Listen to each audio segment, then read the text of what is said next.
7:20 કીધો, નહીં તો 140 થાય.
え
નકા કિનારે લાગી ગઈ ભાઈ. તોરલે ત્રણ તારિયા સાસટીઓને સધીર જેસલ જગના જુલમી અને પલમાં કીધો ભેર. સામે કિનારે જેસલ બારવટીયો હતો અને સમુદ્રની ખાડી ટપીને આ બાજુ આવ્યું તે જેસલ પીર થઈ ગયા. કારણ કે તોળાંદીનો સત્સંગ મળ્યો હતો ભાઈ. જેટલા અને વ્યક્તિનો પરિવર્તન સંતના સંગમાં થાય છે ભાઈ. આપણે ગમે તેટલો પુસ્તકોના પોથા વાંચીને ગમે એટલું ગોખી લઈએ નહીં, પણ સાધુના ચરણે સંતોના ચરણે ગયા વગર છૂટકો નથી ભાઈ. એટલે તો બધા સંતો કહે છે દેજો અમને સાધુના ચરણે વાસ. લીરલભાઈના કુંભારાના લીરલભાઈને ગુરુ બનાવ્યા, રૂપાદેને બાલદી ગુરુ બનાવ્યા, લાખાજીએ લોયર માતાને ગુરુ બનાવ્યા, અને આજ જેસલ તોરલને ગુરુના રૂપમાં જ જોવે છે ભાઈ. ઘરે આવ્યા અને પછી તો આપણે બધા જાણીએ છીએ ભાઈ કે જેસલજી ધીમે ધીમે એના જીવનમાં પરિવર્તન આવે છે અને સાધુ સંતો હરિભક્તો આ બધા આંગણે લાવવા લાગ્યા અને જેસલજી એની સેવા કરે. કેટલા સંતો આવ્યા છે ભાઈ. એનું આખું વચન છે, પાદરની પનિયારી પૂછું મારી બે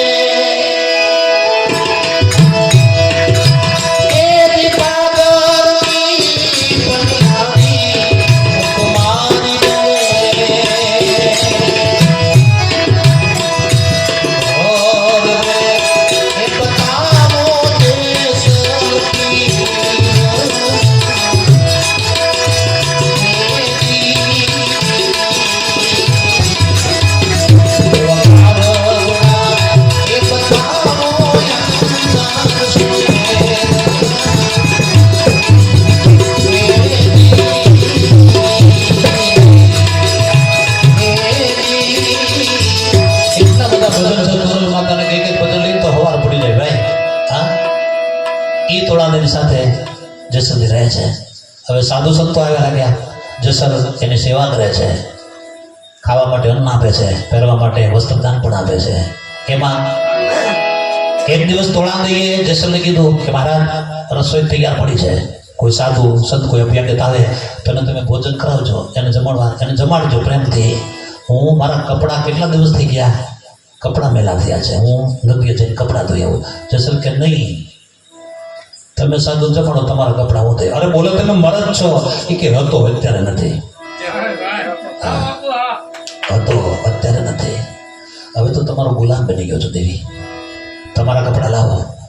અને જેસલ જેવો જેસલ તોળાંદીના કપડા ભેગા કરી અને ગાંહડી બાંધી અને માથે લીધી ભાઈ. એનો દેખાવ કેવો આવતો છે તમે વિચાર તો કરો. જેના મૂછ ઉપર લીંબુ લટકતા હતા ભાઈ, આવો વીર પુરુષ. એ જેસલજીએ જયારે ગાંહડી માથે મૂકીને એટલે તોળાએ કીધું કે જેસલજી આમ ગામને પરવાડે હાલજો, સીધા ન હાલતા. એટલે જેસલજી કે પરવાડે બહુ હાલ્યો, હવે પરવાડે નથી હાલવું, હવે તો સીધું હાલવું છે.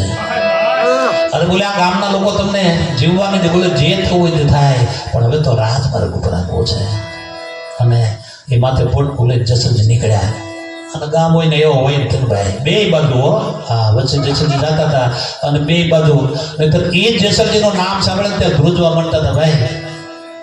પણ આ જગ્યાએ આમ જુઓ, એક બાઈ આવી ત્યાં પાયમાલ થઈ ગયો અને બાઈના કપડાં ધોવા જાય છે. જેસલજી કે તમે થોડા મોડા મળ્યા, 8 દિવસ પહેલા મળ્યા તો તમને જવાબ મળી જાય. જેસલજી નદીએ ગયા, નદીએ જઈ પોટકું ખોલ્યું અને એ કપડાં લઈ અને નદીની અંદર જ્યાં કપડાં બોળવાઈ ગયા ભાઈ ત્યાં પાણી આગું વહી ગયું. એ વખતે જેસલજીના આંખમાંથી આંસુની ધારા થઈ ગઈ કે હવે મારા જીવનમાં કોઈ ઉદ્ધાર નહીં થઈ શકે, કારણ કે આ પાણી પણ મને મારાથી ડરીને દૂર જતું રહ્યું. એમ નામ પોટકું બાંધીને પાછા આવ્યા તોળાંદી પાસે. એના પગમાં પડીને બહુ રડે છે, દેવી મારું કલ્યાણ નહીં થાય, કારણ કે મેં પાપ એટલા કર્યા છે. બોલું શું થયું? કે હા દેવી, હું નદીને કિનારે ગયો, તમારું પોટકું જે કપડાનું પોટકું ખોલી અને જ્યાં પાણીની અંદર કપડો બોળવાઈ ગયો ત્યાં પાણી આગું વહી ગયું. દેવી હું કપડાં નથી ધોઈ શક્યો. એટલે તોરલને કહે કે કપડાં ખોલો. એ પોટકું જ્યાં ખોલ્યું ને ત્યાં ઉજળા બાર જેવા સફેદ કપડાં થઈ ગયેલા, મેલ બધો નીકળી ગયેલો, કપડાં ધોવાઈ ગયેલા. જેસલજી કે આ કપડાં ધોયા કોને? કે તમે જયારે રાજમાર્ગ ઉપર જતા હતા ને બે બાજુ જેની શરૂઆત કરી હતી ને એને ધોઈ નાખ્યા. તમારી જે નિંદા કરતા હતા, તમારી જે ટીકા કરતા હતા, તમારી જે ઈર્ષ્યા કરતા હતા, તમારી જે વાતો કરતા હતા ને, આ એને કપડાં ધોઈ નાખ્યા છે. ભલે પાણીમાં ન પડ્યા હોય તો જેસલજીને સંતોષ થતો નથી દેવી.